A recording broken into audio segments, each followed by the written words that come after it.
That's what we're doing.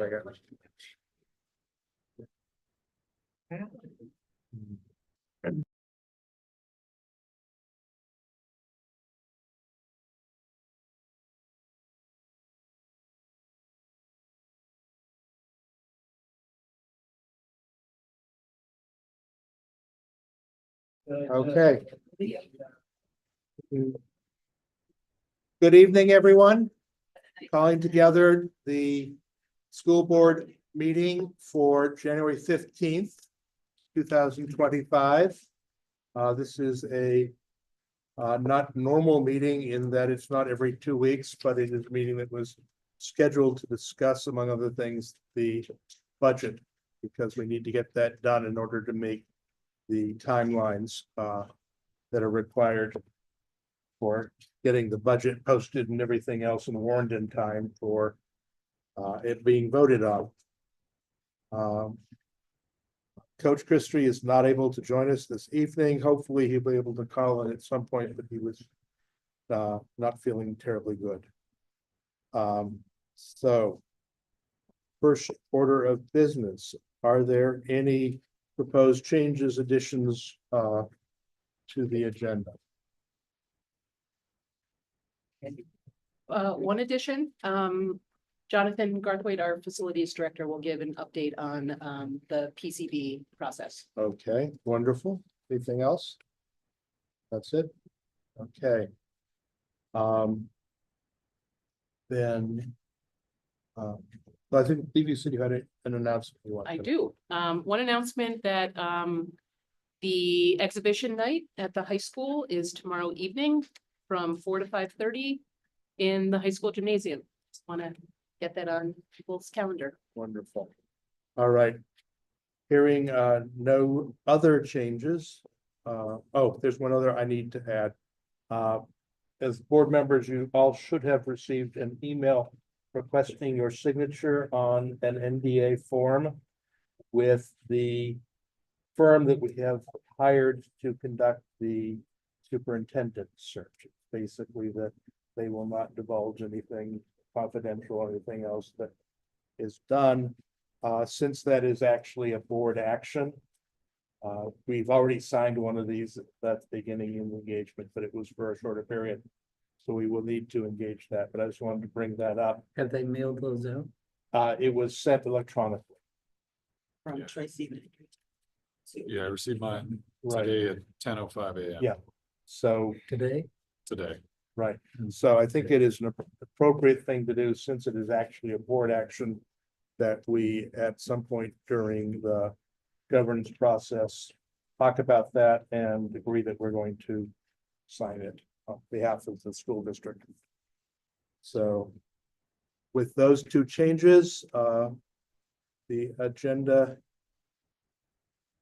So I move that we add the PCB update to the first item under governance process And the NDA. and the NDA when we discuss the superintendent search. All right.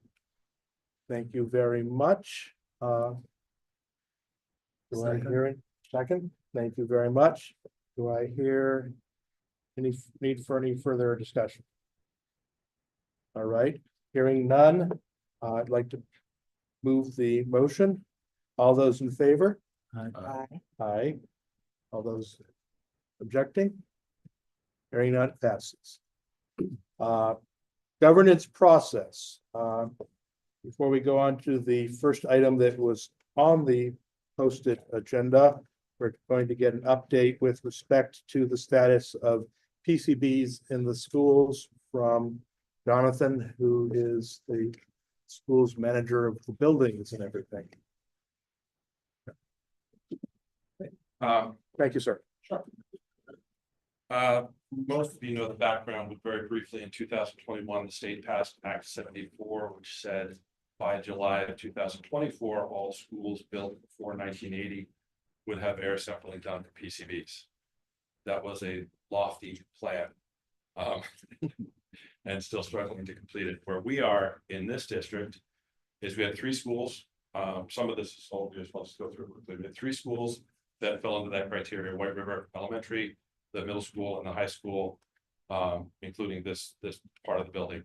The first step was a material survey where the state sent a team to each school and surveyed the buildings for suspect materials, and they know what those are. When that survey determined that there were materials present that were suspect, the next step was air sampling. We did that at the middle school and came back with no samples that required any action. They were all below the state's level, or either the school action level or the immediate action level. In the high school, we weren't so fortunate.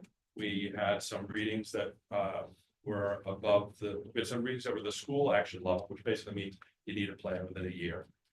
And we had a few that were the immediate action level, which is essentially 3 times the school action level, which means you got to do something now. That was very limited, and we took immediate steps to deal with that hazard and just move people out of those spaces. Once the air sampling is done, the next step is bulk material sampling to determine what the actual source materials are of this contamination. Schools, we started that process here, and had a team here for about a week and did a pretty exhaustive search. They came back to us with some results, and the recommendation that in order to really get a good handle on how we can come up with a remediation plan, we needed to go a little bit further. And the best example I can give of that is, PCBs are a little bit insidious. They act more like oil than anything else. They can seep into things. So if you have a caulking in a concrete wall that has PCBs in it, you can identify that caulk is the problem. But to really get a good sense of what you need to do, you need to go farther into the wall and determine how far that material may have seeped into the porous concrete structure. Just not to find a point on the state's opinion, we did not need that information. We could proceed without it. Our opinion was that we need that information and we were proceeding to get it. Acting just in the best interest of the district. I don't think any of us think we can proceed without complete and comprehensive information.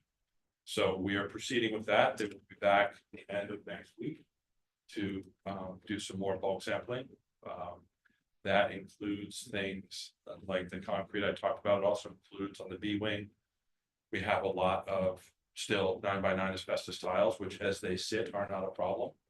But we know that the mastic and adhesives underneath have some level of PCB in them. And I think, my position from the beginning, and it remains maybe more adamant that we don't want to leave any poison behind, whether it, reaches the state's action level or not. We need to, kind of set our own bar on this. So that's exactly what we're doing. So we are proceeding contrary to the state's recommendations, but in good faith and completely transparently.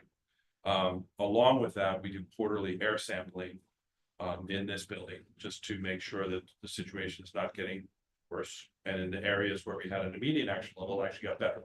We, some simple measures like encapsulating temporarily with a foil tape some of these caulking materials to keep them from outgassing. In the most simplest thing ever, I just turned on the exhaust fans in the kitchen to let them run. Really low tech solution, but that did bring our temperature levels down. So we're not in a situation where we have a hazard. We are in a situation where we have what could be an extraordinary liability.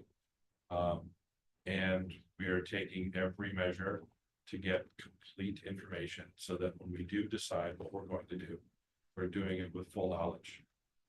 That plan is informed by the experiences of South Burlington and North Country. North Country went through this a year ago and moved back in without comprehensive sampling and ended up in tents. I'd rather avoid that if we can. That's not to say there won't be disruption. That's not to say there won't be a difficult time, but my goal is just not to let it be a surprise. We'll know what we're getting into. As far as timing goes, we're doing the sampling the end of next week. I've asked them to fast track the lab work so that we can start to talk about the scope of work for remediation and the impact of programs in the schools in February. Because really, I think if we don't have a plan in February, we're in trouble. So, we're gathering as much information we can, getting as complete analysis as we can, with the goal of formulating a plan in February so that we can communicate that transparently, completely, and move forward with everything we need to do to deal with this. The other piece, just this week, I reached out to the state. White River Elementary, they did do the material inventory. The air sampling was supposed to take place last May, and it was postponed by the state for lack of funds. And the communication I received at that time is that it would be that air sampling would be completed by July of this year. So I reached out to them and said, please confirm and provide a schedule, because I would like us to have that information. There's no reason to think that information will be one thing or another, but it's information we need to have. That's where we stand. Questions? I have a couple of questions. Yeah. I'm sure. One, I'm not clear exactly on who was doing the sampling that you referred to. So- Was that the state or one of their? So when the process began, the state was managing and funding all of the material surveys and sampling. And the remediation was to be funded by the state, costs TBD. When did we have that meeting? 3 months ago? Yeah. The state said that was a nice thought, we need the district to take this over. So we are now working with Fuss O'Neill, which had been working with the state, but their contract is now with us. Right. The process is turned on its head a little bit in that, Jacob gets the task of going to the state for reimbursement for all of our expenses. But kind of in the spirit of, making lemonade, it gives us a measure of control. Their contract is with us now. So the state still has the obligation to pay for this remediation, Well, that's what testing? the act that was passed by the legislature said. Yes, but it was also clear that the state was sort of waffling at some point. Yes, and if you read their website today, it reads very differently than it did 2 years ago. However, I think we have to proceed with the right path regardless. Right. I think, I would say this problem is not one that any of us created. And it is certainly, while it is the district's problem, it's not the district's financial responsibility. So one of the discussions that has been happening with the state is they have a certain inclination to keep the scope more manageable and less expensive. And I'm not, at this point, I don't think that could be the driver. So again, it puts Jacob in the difficult task of saying, we just got this big invoice and he needs to pass it on. But for my part, I think the only right way to proceed is to get all the information, come up with a plan, gets all of this stuff out of our schools. Knowing that we are not financially responsible, we didn't cause this problem. We may have to chase the remedy, but that's what we'll do. So state having opened Pandora's box is tempting to close it again. Well, And Yeah. yeah, it's the right thing to do. We know that there is a hazard. yes, And so we must address it. It's no different than any other hazard we would do. And, I suspect that the process of chasing down the manufacturer will be a long and winding road. But we also can't, in the interest of just our obligation to the districts, and also in the interest of giving schools and programs, facilities, the chance to come up with a reasonable plan to continue to support. We can't wait around while people come along, bring their hands, who's going to pay for what. We have to proceed. Jacob, have we established any kind of a reserve fund or anything to cover this costs and things? We may be willing to go after the state to get paid for this, but I suspect the contractors want to get paid. So the way that we're running under the kind of reimbursement model is basically the state is giving us a not to exceed letter. So they're basically giving us a commitment of, hey, we'll pay up to X number of dollars, at which point I'm submitting to the state, state's then approving as a grant. And really kind of I think the only discrepancy that we're saying is like, we want the additional testing. So right now, I think we're in the ballpark of like 10 or 15,000. So I think it's the right thing to do. The last two rounds of investigative sampling. What has happened is the contractor who now works for us, right, has said, this is our recommendation, this is what we should do. The state has said, we'd like to do that minus this, and we'll only pay for that minus this. We decided, in keeping with the principles I've just explained, Yes, if we have to front the $10,000 delta, we're going to do it, because there really is no defensive option. and I'm not arguing against that at all. I just want to make sure that we have taken sufficient precautions to make sure that we can actually cover whatever the delta is. Yeah. And that, Well, the other thing that's a little bit different with the process now is the contractor, and I have to say, pause and say, the individuals involved in the state, the individual people that I talk to weekly and sometimes daily have been really cooperative and helpful. They really have, they've been partners in this right, process, not so much, but the individuals, and I would include the contractors, even though we kind of inherited the state. The relationship has changed, though. They are not working for the state, they're working for us. And we have different contractual requirements. We require itemized invoices, we require project payments. So we have a little bit of a different measure of control on costs. So I think what we'll be able to do, and just make sure I'm not overspeaking here, what we'll be able to do is say, this was the total cost that was justified by the requirement to proceed in full knowledge of our liability. This is what the state agreed to pay, and this is the delta. And that's what we can go after if we have to. right. And that delta may grow, or we just don't know. All that same process. But I'm pretty comfortable that at the end of the day, we have to make an accounting. We have a good relationship and good records with the contractors, and Jacob's on top of the payments and the reimbursement documents. So it's a messy, fast-paced, pretty stressful situation, but I feel like it's going as well as it can. Thank you for the elaboration. Given the fact that you've come here to make this announcement, do you mind if I open any questions from the public? So you don't have to stick around to the public comment. Anybody have any questions? You surprised? Not in the least, though, if you'll come to the microphone. And of course, introduce yourself. I'm Colin Butler. Jonathan, you said something to the effect that the testing at the White River School is delayed until this coming June, July. Correct.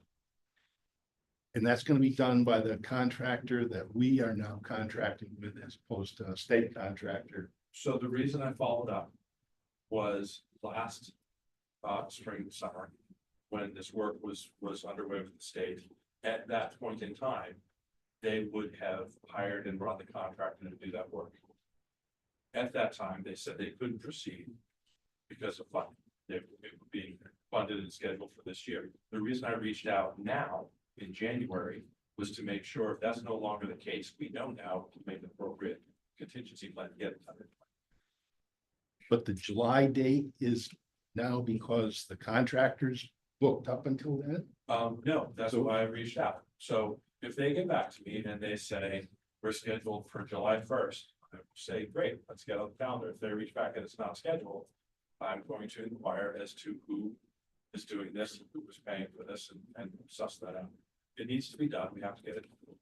I'm still a little confused. If we have a direct relationship with a contractor right now, why don't we just ask them to come in tomorrow? We can. So the reason I reached out to the state is because I think in order for us to pursue that reimbursement, we need to go through a similar process like we went through here. But we're not going to lose track of it. I would like to get it done as soon as possible. The delay is troubling. In my Okay. mind. I'm sure it is in yours. Well, Yes. Thank you very much, sir. Okay. So the first item on the agenda is Superintendent Search. Before we proceed with the interview questions, the members of the board received a request to sign a non-disclosure agreement between the school district and the firm that is engaging in the search. The purpose of the NDA is basically to prevent the search firm from disclosing confidential information that might discover from the candidates during the course of the investigation and hiring search. We had signed the agreement when we engaged the company, but the engagement went way longer than it was thought because we thought we were going to be doing this last year, not this year. Accordingly, I thought it was appropriate, given this is actually an action by the board on behalf of the school district, not an individual agreement between us as board members and the search company, that we discussed the fact that this is what's happening, why we wanted to do it, and that we have a formal motion to sign the NDA on behalf of the school district. So can I hear a motion to run that?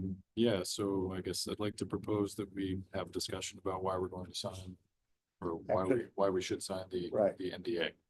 So it is normal in these circumstances when you've hired an outside search firm to respect the privacy of the individuals who are applying for the position. Often the districts and schools for which they work are not aware that they would be looking for a position. And it could be an adverse thing if it was to be announced prematurely that they were looking for this position and had applied for it. So if you don't protect them, they will not apply, sort of is what happens in these cases. So that is why the NDA would be put in place.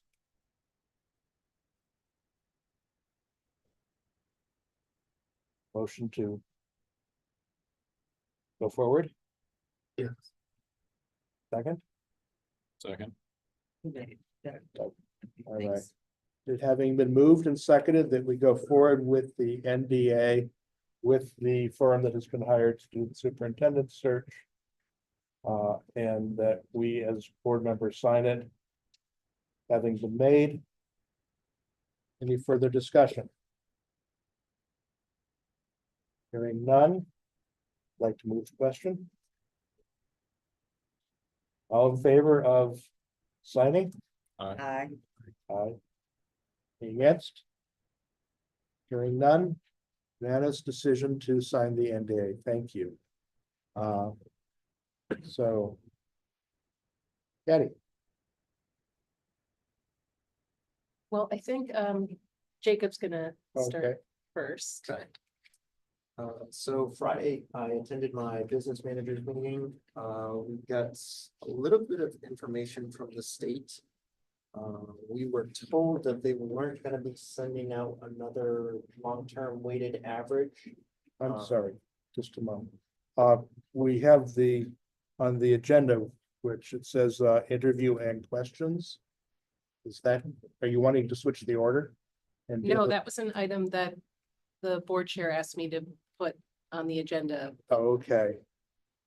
The only thing I'm aware of is we as board members have been asked to review the questions that could be sent to superintendent candidates.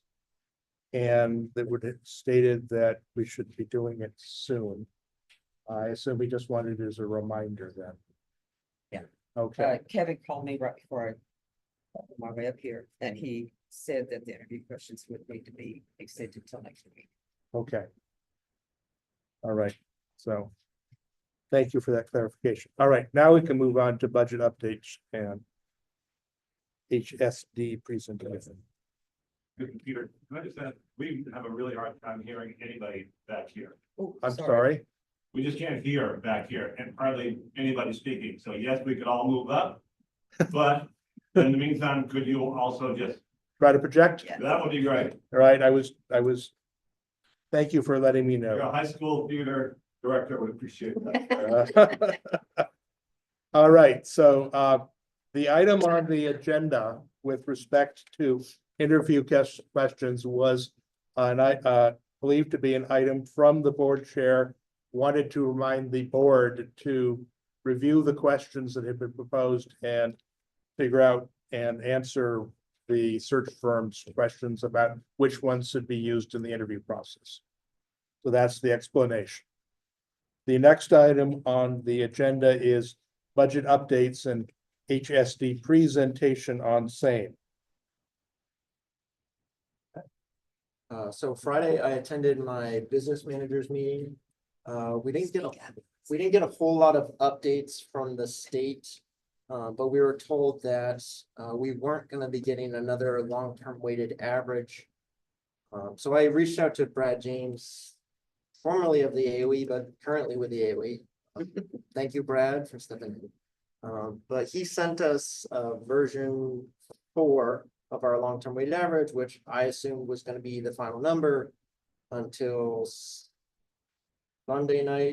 Monday, at which point it was announced that the state was going to send out another long-term weighted average. Which our number went up twice, so I'm not complaining, run the numbers. But one thing that I had asked you all for was if you had any questions regarding the CLA, which is the common level appraisal, as we're all on this roller coaster of taxes together. So I had asked the Department of Taxes, particularly Jake Feldman and his team, about some of the things regarding the CLA, which I then put into a nice little fact sheet in their packets. Basically, the state is pretty confident that our CLA is going to be over 100%. There it is. There's 2 pages in your packets, and I kind of put both scenarios just so you can see how big of an impact the CLA has. One I put with 100% CLA, which would give you a 14% decrease on property tax and a 7% decrease on income, versus using our current number of 77.34%, which would be looking at an 11.2% increase on property and a 7% decrease on homestead income. So I'm not sure which way the board wants to go as far as what we would like to do from the state. But I'm prepared to go both ways. Okay, so there's basically a swing of $530 some odd between assumptions based on the announced CLA. Yeah. And the projected at least 100% CLA. So that makes a very significant difference, the impact on the taxpayer. So just to make it clear, that's what we're talking about. There have been no promises that the adjusted CLA number is in fact the number we're going to get. So we are, if we use that as the basis for our budget, we are to some degree gambling. Yes. However, we do also have a document that states that if you wanted a conservative placeholder, you could use 139%. So that's in the packet. Keep in mind, this is the first year where the state is adjusting the CLA because they basically want to take the conversation out of it of like CLAs are why everyone's tax rates are jumping up through the roof. So they have this nice little state adjusted CLA to try and boost the CLAs up this year. So in combination of the state's intention to increase the CLA to reduce complaints, and the fact that the city has reassessed the taxes or the grand list to apply to this coming year's taxes, there is arguably a good reason to assume that the final CLA number, when it is announced this summer, will be on the higher end rather than on the lower end. So, given that we have, I believe, the option, in fact, the obligation to direct our budget director to a business manager to which level of CLA we feel comfortable to have him use in projecting the effect of the budget on the population of this town and what we want him to do about it. Peter, I'd like to. Yes. in speaking with the chair of the Ways and Means Committee this afternoon, in reference to the letter or email that we received about the calculation issues, she was surprised when I shared with her what we got, because it should have been at least 100, if not the 130 plus. So I would be in agreement with you that it would make sense to at least look at levying with the 100, knowing that because we just completed our appraisal and they're having issues with calculations, that we will have a difference in our stated tax bills in August. Thank you, Kevin. Peter, before we just try to decide which gamble we're going to go with, could we hear Katie's presentation first as to what the school district is looking for before I try to, Right, I was just trying to set right, the stages. look at a crystal ball and, Right, yes. so.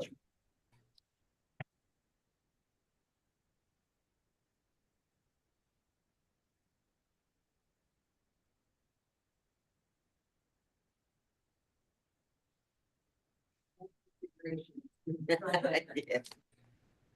And try to straddle the line here. Sorry. Back toward anybody. So as the board knows, and those of you who attended the last board meeting, I was asked to provide a narrative of sorts to explain what an ideal budget would look like in comparison to the level funded budget that we have been presenting. That we presented last week and are in essence presenting again this week. First, I just want to thank the administrative council, some of whom are here. This involved a lot of work. We spent 4 hours yesterday together going over the information that we are now prepared to share with you this evening. And I'm really grateful for the collaboration and very appreciative of the work collectively that we accomplished yesterday.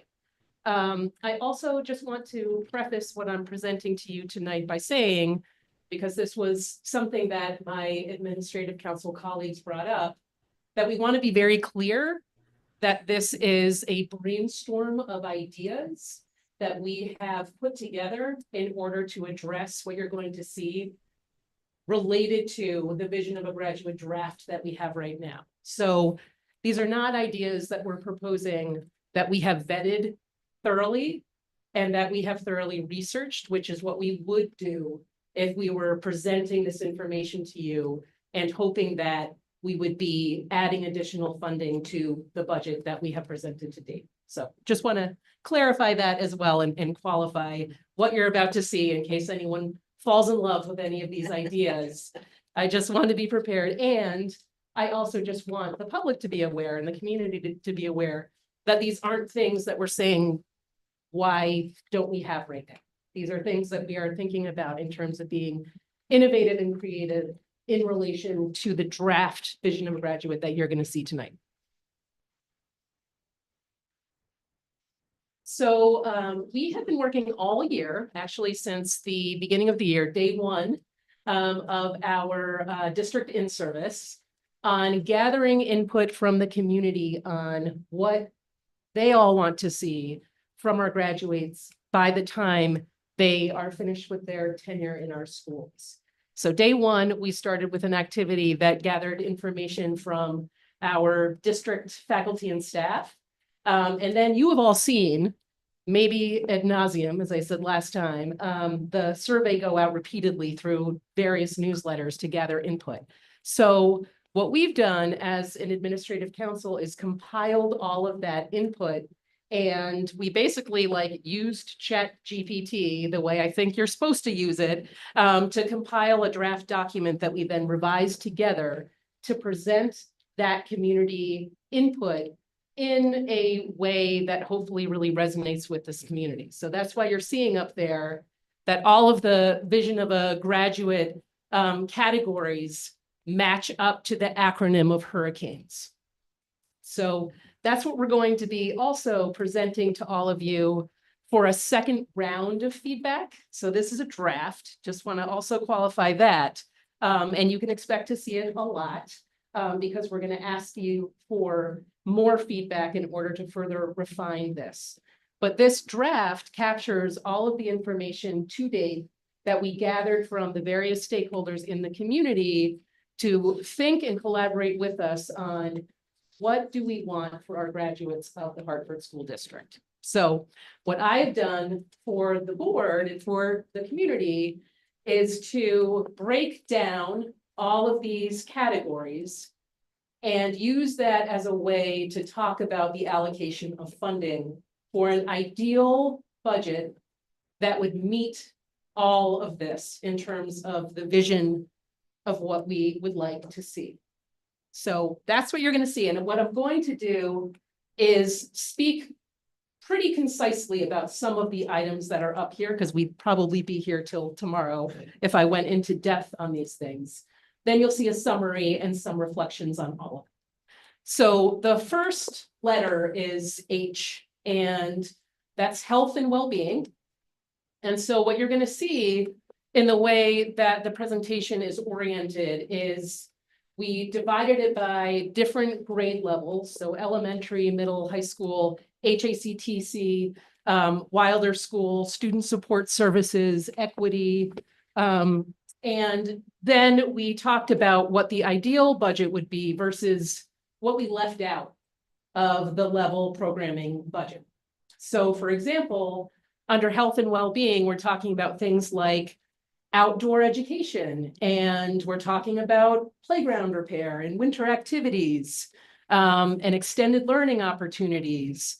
Last year, we also reduced, some of you might remember this, our athletics budget significantly last year and the year before. So the athletic director would like to restore the coaches that we reduced last year to basically bring up all of our current programming to speed. So that would involve 7 coaches, and that would involve $20,000 for more equipment, which was reduced last year. So that's an example of how to read this. We also would like to get SAP work. SAP is a student assistance professional. That professional often works with students who are, for example, going through nicotine cessation, etc. So it's substance use, and it's incredibly helpful to have that resource. You'll also see that in an ideal budget, we would also have, which the principal of the Wilder School has talked a lot about, having their own chef who would also be someone who would do culinary arts with our students at the Wilder School. And that you're also going to see could fall into a number of different categories, like independent living, which is also going to be, you'll also see.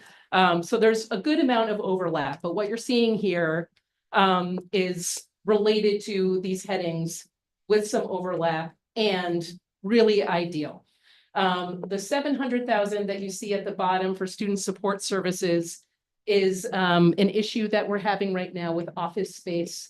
particularly for our student support services departments, who are currently mostly housed in Hartford High School. So they were relocated from the Tenney building last year. And we're still thinking about the way in which we're going to allocate resource to support office space for those individuals who do that crucial work. So the next one is understanding career and education pathways. This is all about career exposure, workforce pathways, preparation for post-secondary study. So some of the things that you'll see here are under the category of our career and technical school. There's a desire to have a second building trades educator, as well as another paraprofessional to support the work across all the programs. There's a desire for a flexible pathways teacher, which that need is being served right now through an educational support professional. And there's a desire to move that toward a full-time educator. And in thinking about, what we reduced last year in terms of busing, so transportation and supplies for field trips, experts who come in to work with our students, as well as experiential learning. Another one that refers to the district in its entirety is a transportation coordinator. This is a job that many of us take on in terms of providing transportation for students to get to programming for needs related to special education or early education. And right now it's kind of a patchwork approach, which isn't that helpful because number one, sometimes it's a duplication of effort. So that's the human resource that we're spending, but also there's the efficiency in terms of cost. If one person was overseeing this, my prediction would be that we'd probably be able to reduce cost associated to transportation with one person coordinating those efforts. So the first R in our hurricanes acronym is relationships. We have been working with a curriculum called EL in the middle school. And this has been ongoing work to get all of the educators up to speed on the curriculum, to maintain and continue to build momentum around the use of that curriculum. And one aspect of it is CREW, which is kind of similar, I think, as a reference to advisory. And that's also professional development that some of the elementary schools would like to pursue. The elementaries currently don't have a teacher leadership team that gets stipends to do that work, which is phenomenally important. So in an ideal budget, we would want to be able to provide stipends for teacher leaders in each building to come together and do visionary work at each setting. And then if we're talking about equity, we're doing work with restorative practices and advisory planning. We also have affinity groups at each of the schools. And again, what we would like to be able to do is provide things like food and stipends and be able to fully fund those efforts. And that's related to at the middle school right now, we have educators who are taking on the work to provide slides and direction and curriculum for the work that happens during advisory. And to have a stipend to do that work would be really honoring the time that those individuals are spending on that work right now. The second R, it's reading, writing, and mathematical thinking, which came through a lot in the feedback that we got through the surveys. And this gets at, and another one of the letters is going to get at academic content as well. But in terms of thinking of the focus on these three different content areas, we would like to increase our capacity in terms of intervention, special education. We'd also like to increase the ability to, again, look at ELA, English Language Arts, and curriculum upgrades. And then, a lot of this has to do with personnel and thinking about how can we support the mathematical thinking of our students at all grade levels. So you'll see in the middle school, that would involve having another team of teachers at the school to support math education, as well as all the other content areas, intervention, and to be able to move. And what you're going to see throughout the presentation is some of what I'm sharing with you is that we currently have really critical and crucial positions in our title funds, which is our consolidated federal grant. And we would like to move those positions into the local fund so that that's more stable. The objective of those funds is really to pilot something, measure the efficacy, and then slowly and gradually move those things into your local fund if you're finding that they're efficacious. So we are finding that our instructional coaches and our interventionists are doing incredibly wonderful work that is measuring out in our student outcomes, and we'd like to move them into our local fund. So we haven't even tried to do that this year in thinking about what we need to present to the community to be as fiscally responsible as we can be.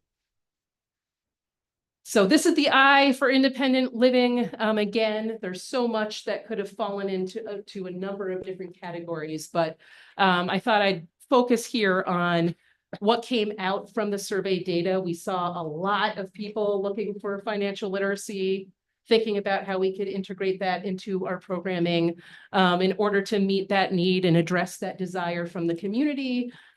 We would want, in this hypothetical world of ideal budget, to hire at least part-time a financial literacy educator at the high school. We also have been grant funding an after-school program. We grant funded a summer program, and we've been doing that for years now. It's been in the grants. And we'd like to make sure that our students have access to that programming and not have to worry about whether or not we can get it in our title funds every year. As well as driver's education, which I think many of you will understand that often serves a really vulnerable population, as well as the summer and after-school programming. The C is for collaboration and communication skills. In terms of communication, you know, robotics is there because when we think about communication, we're also thinking about the technological aspects of communication, coding, et cetera. And right now, HACTC could really use more funding in order to support that program. In terms of communication, again, for students who have trouble hearing, we would love to be able to have all classrooms outfitted so students can hear instruction, can hear one another. And so that would mean that we get phonetic systems that serve all classrooms in the district. A is for academic competency and critical thinking. So here you're going to see a lot of personnel. You're going to see EL again, just in thinking about the professional development and training required to stay updated with that curriculum. So there are a lot of seminars and really incredible professional development that they host. And we want to be able to provide the funding necessary for our educators to continue to access that development and training. We also are looking at ways in which we can make sure that we're keeping our class sizes at reasonable levels. I presented to you all earlier on in the budget season the class size comparison and what that ultimately indicates and where we fall as a district, which is we're pretty much there. And we're going to see what happens in terms of what the state might hand down to us. But we want to also be able to get ahead of the numbers of students that we see in the pipeline and make sure that there are reasonable class sizes in order for all the students to get what they need. We also would love to be able to support STEAM programs in our elementary schools, as well as hiring a school psychologist that would benefit the entire district in, you know, furthering the work to support the mental health and wellness of all of our students. And as for navigating the world, that came out as well throughout the survey data. And when we think about that and what we do to provide our students with related resources, education, and personnel, we're thinking about how we could be supporting the school counselors in our district who currently don't have a lead in that team and leading them and thinking about what we're doing throughout our schools and whether or not we have a coherent program in terms of school counseling and what those offices provide. The elementary budget has been reduced over the years. They have a desire to increase the budget there since it hasn't been increased in a very long time. And in fact, it's been reduced over the past couple of years. We also could really benefit from a homeless liaison in coordination with the Upper Valley Haven. That is a good amount of coordination and work to support our unhoused population. And it's something that we, again, collaborate in doing, and our district social worker does a lot of that work, as well as the respective building principals and school counselors. But just like the transportation coordinator, it would be really helpful to have someone who has their eye on that district-wide and is fully supported in order to do that work in collaboration with a community organization. And then finally, if we were to be able to increase our capacity in terms of computer science and technology, an ideal budget would include computer science educators across the district to support that effort. And again, that could also fall under communication, but navigating the world, especially when thinking about beyond students' tenure through our system, it made sense to put it here too. E is for emotional intelligence, and this fell in many places, but the focus here is student support. And in thinking about hiring a full-time person to handle family engagement, particularly pre-K to first grade, where you're helping families to navigate entering into our schools and making sure that they have what they need to enroll in our system, and then helping to sustain them through the early grades is a considerable amount of work, and we don't want to miss any opportunity to work with our students and get them in our system as early as possible. And then finally, hurricanes, we're ending with an S, which is social responsibility and civic engagement, which we also saw resonating throughout the feedback that we received. And here it made sense to talk about the equity work that is happening related to contracted services that we have toward our advisory efforts, our restorative practices, and making sure that, again, we have local funds in our budget to support the work that is mostly being funded through title funds. And I also would be remiss if I didn't mention that our ESSER funds are sunsetting. So there's a lot of professional development materials and resources that ESSER funds were providing us with that we no longer have access to. So when I say grant funded throughout, it's both title funds as well as ESSER funds that are no longer there. And I also mentioned last week that there is appropriate concern that the amount of funding that we're going to get through our title funds will be decreasing in the coming years. So this is the summary page as a way to contrast. I didn't put anything in the level programming budget because that was either a 0 or it was indicating that those things were currently funded through grants, whether title or ESSER. So the grand total is significant. And again, this is to present a juxtaposition with the level fund that we have been talking about. And if we were able to kind of shoot for the stars and think about how we would address the items that were given to us through these surveys in terms of what our charge is in developing a vision of a graduate and the mission work involved in order to get us there. So it amounts to over $4 million. which we're not delusional enough to think would ever be reasonable. But as an exercise, we thought it was really important to include everything that you might like to hear from us as far as the way in which we could be supporting our students in relation to our vision. And just some reflections and takeaways. Obviously, there are so many investments that we would really love to have that would help to support our students in reaching the vision of a graduate. And, you know, this shined through in the input that we received from the survey. Some of these things include faculty and staff positions. Also, you know, address things like, you know, operational and maintenance needs, you know, and thinking about our learning spaces and thinking about the curricular materials that are necessary, the equipment that's necessary in order to do these things. So, you know, an ideal budget, in theory, would allow us to be innovative and creative and pilot certain things to check their efficacy and, you know, address what it is we know you value in the education the community's children is receiving through our district.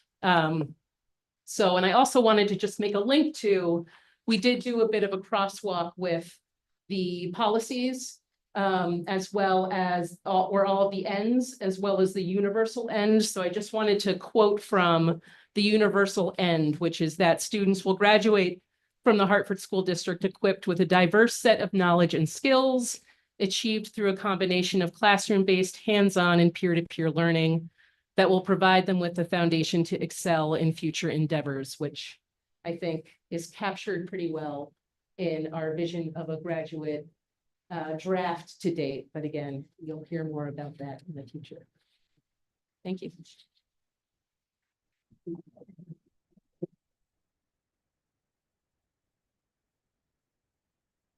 Questions? Board?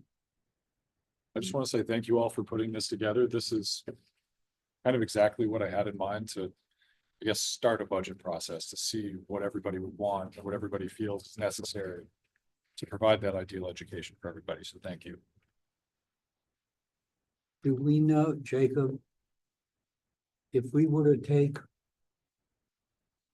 4.1 and add it to the quote budget and the little sign that you had at the bottom, that the last time I looked at it, it was 3-point-something%. We would probably go from a negative to an increase. By how much? I mean, obviously, I'm looking and saying, if this is the ideal, what does it literally do to the end of our budget? Which means, what if we were to do all this, what are we telling our constituents?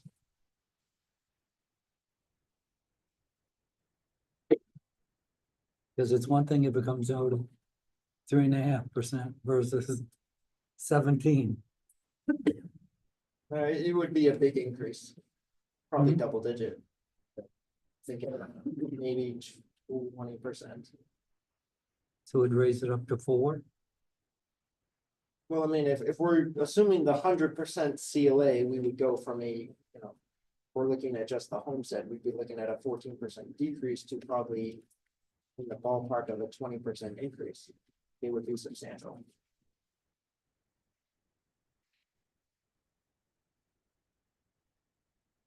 That's one extreme. Hmm? I said that is one extreme. Yeah. Could we, Jacob, for next week, could you have a flow sheet that just says, here's what we were looking at last week, 3-point-something, that made me rather comfortable versus adding all of this? Yeah. What is it? What is it if we took half of this 4.1? What would that number be? What I'll do for the next meeting is I'll bring my calculator up and we can actually play with the numbers of, what would $3 million look like adding to the budget, so. So I can't find it here, but I remember a discussion at the last meeting of the money you were using to buy down our current budget. Somewhere, Currently, my current version, I'm open to whatever the Right. board would like, but currently I'm applying 200,000 as a little bit of a buffer of, in case the yields don't necessarily go our way, we're a little bit covered.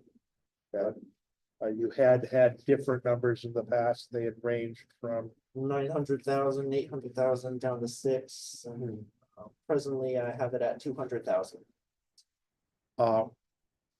So as an exercise, assuming that the amount that you bought down was 0 and the CLA went to 100%, what would that do to our taxes?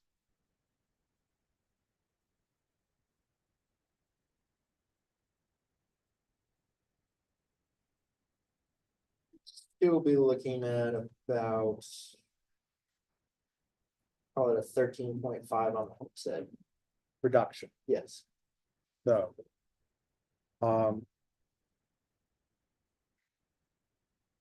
I would personally be interested in, so we've talked about a range of burning down our savings to make it easier for the taxpayers.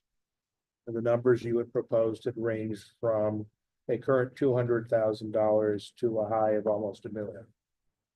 So if we were to take a number somewhere approximately in the middle of that, of say $450,000, and say that instead of buying down the tax rate by $200,000, we were to take that $450,000 and put it into a undeclared fund or some, and the instruction would be that the superintendent and the academic council would be asked. Of course, this can't be done before the budget because we don't have time. But in the following months, to come up with the best prioritized way to spend that amount of money as an investment in the school for the future, with the understanding that this would be an opportunity to take advantage of what may turn out to be a promising financial number from the state for a change, and to have an emphasis on projects that would have a quick return and measurable return. So then at the end of the experiment, we could say to the taxpayers, this is what happens if we invest. This is where the benefits are. We can prove it. We've shown it to you. Do you wish to continue to invest? It becomes an operational experiment that, because we have some degree of reserves, we're not going to burn them all, but we would use some of them to conduct an actual experiment as to how we can best help our district and our students. Could you run that scenario for the next meeting? Sure.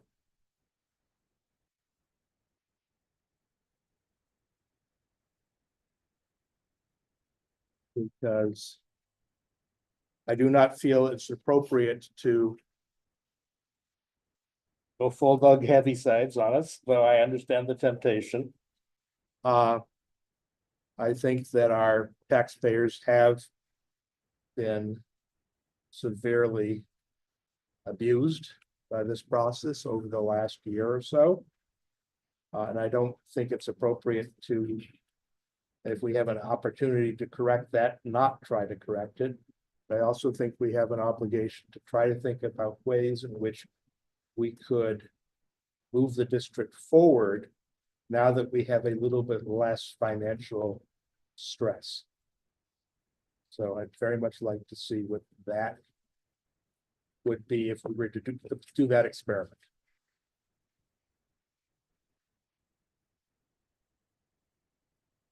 Any thoughts? It's just a thought experiment at the moment.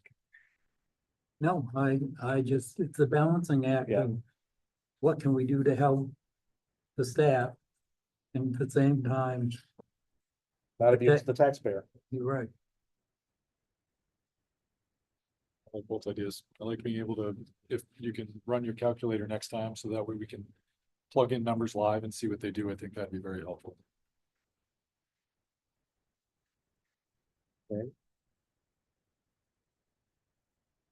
Sure.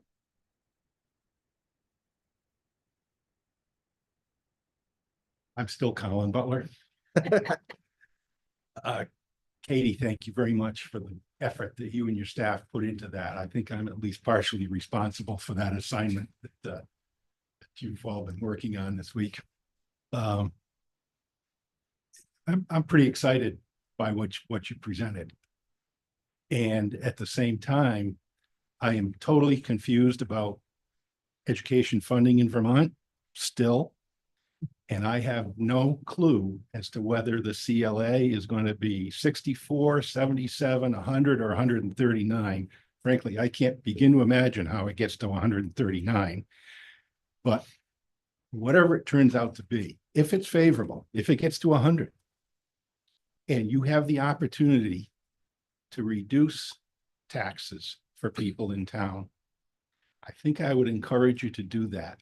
And at the same time that I'm encouraging you to return some money to the taxpayers after the last couple of years, which have been pretty scary for folks,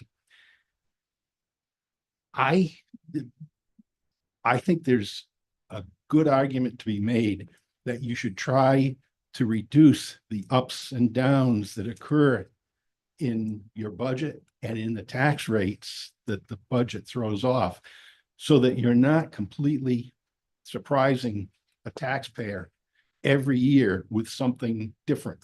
You know, there are going to be people, if you lower taxes by a substantial amount, which you probably can if that 100% CLA comes through, you're going to have people saying, well, what the hell? Why, you know, you needed that money last year. Why don't you need it this year? And they probably would have been happy just staying where they are. There are going to be other people saying, can't they make up their minds? One year they need a lot, one year it's not so much, and it's very hard to budget. In a meeting Monday night, Tim Ferriel mentioned that his property taxes in the length of time that he's lived in Hartford have gone from $4,000 a year to $8,000 a year. $8,000 a year is a lot of money to spend on town taxes, town and school taxes. For anybody. You think about people at the low end of the earnings chain, and that's got to be a real scramble for them to be able to figure out where so many more hundreds of dollars are going to come from to keep them in their homes.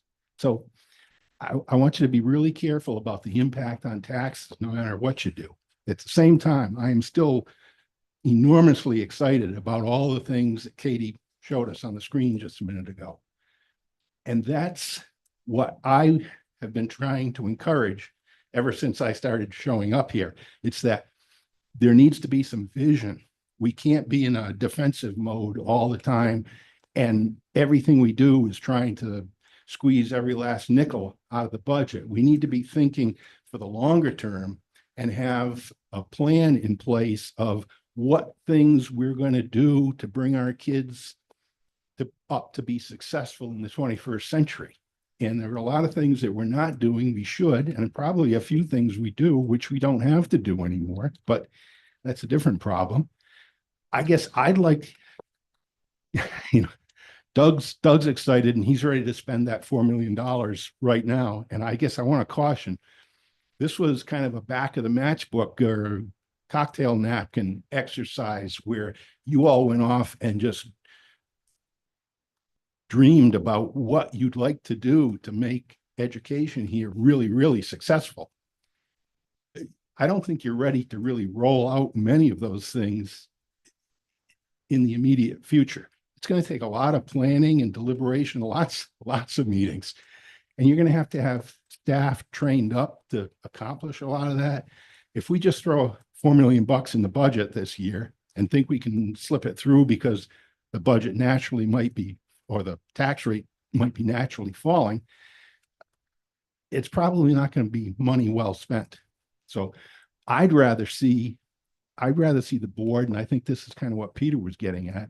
I'd kind of like to see the board ask the superintendent to come up with a little more formalized version of what she presented this evening in some priority order, so that you can laminate it and put it on your desktops, and at every meeting, just be looking at that and thinking, which of these can we knock off this year? Which of these is a little less critical that we can let slide a couple of years, but let's try to, over time, over 5 years or 10 years, let's build a budget that addresses all of these issues, but also keeps its eye on the process, keeps its eye on whatever else is coming along. Lack of title funding or whatever. So I'd encourage you to try to level the tax rate. I would encourage you not to go crazy and try to spend all the money that the administrative council has come up with in year one. But please, that's vital work. That's what's really going to get our kids ready for this coming century that we're already a fifth of the way through. You really need to be thinking about those things. This mentality of how much can we shave out of this, that, and the other thing to bring a budget to the taxpayers that they can afford is really deadening to creativity and to the future success of our kids. So laminate that list of what you'd like to have and be looking at it and referring to it every time you talk about what are we going to do to improve the situation here? What can we afford to do? And I'd be really happy if you even took a small step or two into that. Thanks. Thank you, sir. Thank you, Colin. Any comments online? Questions? Can I just say one thing on Lieutenant Grady on the principal at Cody, at the microphone. wanted to. So I wanted to thank Colin for just kind of the explanation. The intent of that presentation was not to, I don't think, have the conversation that we just had. It was more to talk about like that wish list, the ideal of if we were not in the situation we are as a state, what would we need? And those things might not happen next year. They might be like down the road, we might add things periodically. But there's teachers in all these buildings that every day are working and being creative and finding ways to get to those goals that we have up there. Right, but we have to have a vision, which Katie has, from going from that rate, which I think we are, to even better, right? So there's always that vision. I think that was the intent of today, was to show these are the great ones that we do. I just wanted to put that out there. Thanks. Thank you. No hands raised on Zoom. Okay. Any other questions on issues around the budget or the presentation the superintendent made?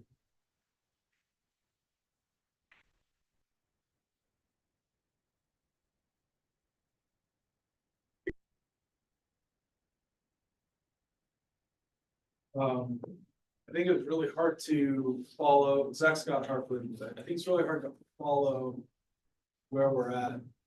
I think we've gotten a little bit away from the conversation about how we plan for a budget and kind of still going back to an old methodology. And so trying to prepare a budget meets the needs and demands of the current system while including other things that we want. I think is a better practice. There's as near as I can tell, there's a parabolic relationship between the CLA and weighted pupil reimbursements, and it would be really helpful if we could have your calculator here, maybe a spreadsheet. You could show us a graph, at which point that exponential cost causes us to lose the gains on the tax rate, right? What's the break even point in spending, because when you start getting penalized for spending, even if you have 139 CLA, you know, there's a lot more math going on here to figure this out, and that's why I think you need to return to what Colin has been talking about. I think what the general discussion has been about is figuring out what the school district needs, what the school district wants, creating a budget that we think is best for our fiscal responsibilities, but also educating the young people of town. And then making it, you know, as palatable as possible, given our best tools available, which is difficult given what the state has dealt you for a hand, but the way we're, you know, 100, if we're at 139 CLA, these numbers are all new, and if we're not adjusting the weighted pupil, where do we start being penalized? Do you know that offhand, Jacob? So, obviously, one of the big changes to the laws is that, debt service is not included in the ed spending calculation. So my, 15,945.03, based on the 100% CLA, is kind of mute.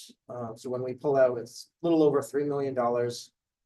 So that gets our ed spending at about 14 and some change. So, I think the last version of the thing that I saw was the excess spending was like about 15.9. So we're below the threshold right now. But not by much. Which obviously, the more you add to the budget, the more that puts your. Each dollar costs you more to raise because the way the formula works. So it'd be nice for us to try to play with some numbers in a graph and figure out how we can cut down taxes and still get some more toys for our educators and students. So there's multiple spreadsheets to it. You know, I have kind of the projected ed tax sheet. But then there's also the household income percentage sheet that I have to use because as the law is written, you know, we get a cent discount on the tax rate currently. And it's written that the income gets the same percentage discount. So that's a calculation that's a little bit manual. So it's, you know, okay, run the numbers here, crunch the number over here, put that number in here at the bottom. But then there's also the sheet for the per pupil cost of, okay, what's my total expense? Let's take out the debt service here. That's like my real cost per pupil. I would strongly encourage the board to consider adopting a budget planning process. As soon as we get through this cycle that starts looking at a more long-term plan, a more idealized, this is what we want, this is what we need. Being able to maneuver more accurately as we, instead of in January.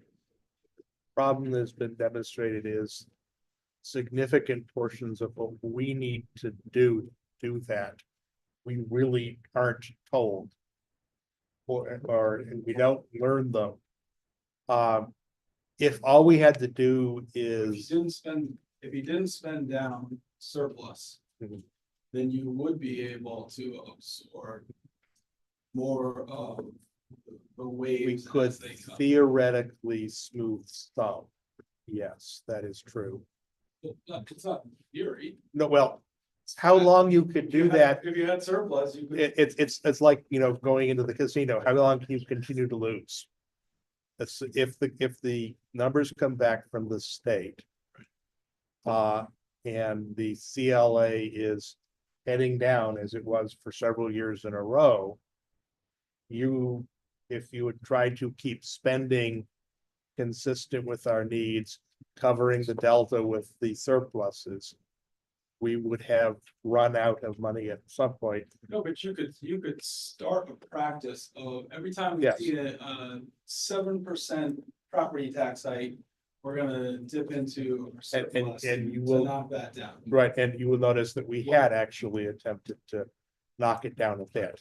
But Yeah, and I'm not trying to argue with you, I'm just trying to explain. All right, I apologize. I don't, are we, Yeah. because I always get confused about this process. Yes. Right? Yes, You're been around a long time, you have a lot of information. You lay out very clearly that this is not supposed to be conversational. And then it becomes conversational. We engage in yeah. public comment and it's not public comment, so well, I'm trying to like follow your rules and I don't understand. so I apologize. I didn't think we were under, I had not yet moved into public comment, excuse me. Yet this is sort of the question and answer period around the budget process. Okay, well, I have shifting gears on the budget, I have a couple questions Yes. specifically about budget line items.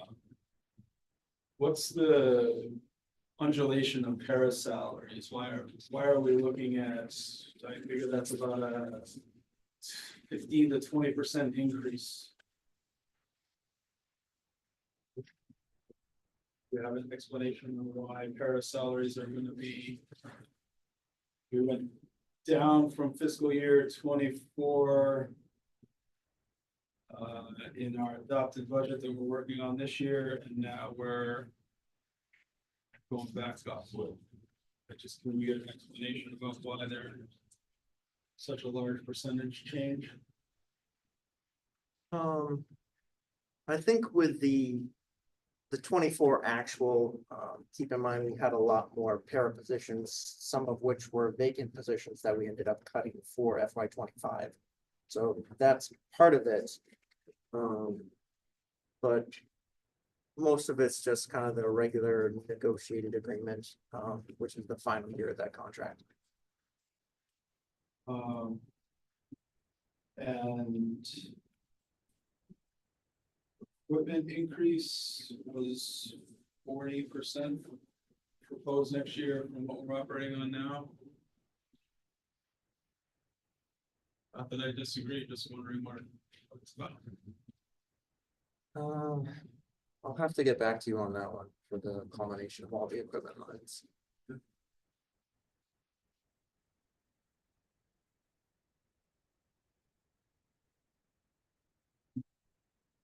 Diesel prices, I don't drive a diesel truck, they've increased. They're expected to increase that much. I thought we're gonna open up the pipeline and everything's gonna be fixed. Sorry, too much sarcasm, I apologize. It's a guess right now. So is that just diesel prices or It's more oil, they've gone up that much? oil prices have. Maybe we'll have some surplus that we can apply to the next year. Thank you. Thank you. Thank you, sir. All right, if there are no more budget questions, we'll move quickly into public comments. This is, does anybody have anything not necessarily related to the agenda that they wish to bring up right now?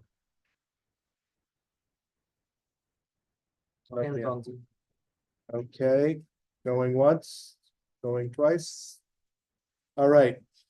Consent agenda.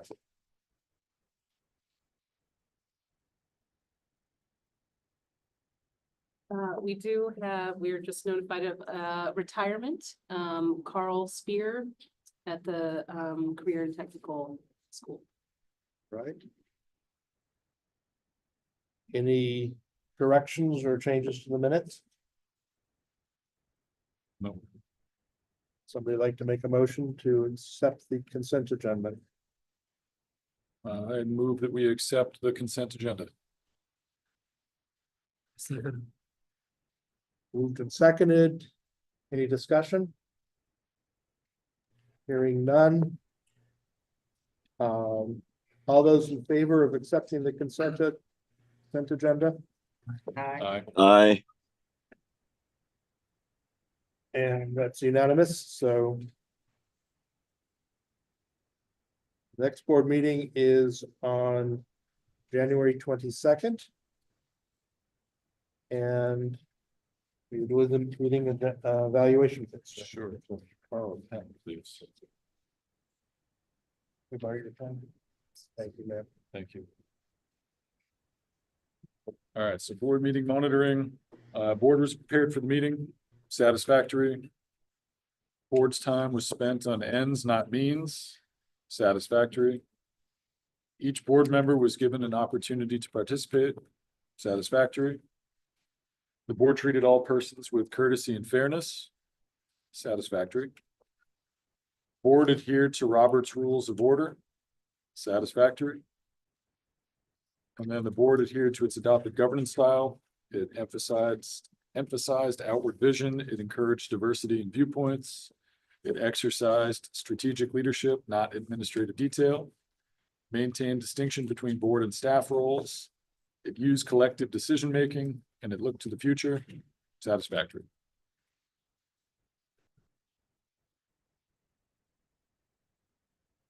And I would like to thank Peter for taking over running the meeting, because obviously I had to take the notes tonight, and I couldn't do both. Pleasure. Do we have a motion to adjourn? So moved. Motion to adjourn is not debatable. All those in favor? Aye. Aye. Thank you all. Thank you all for coming. Lovely to see people in the audience.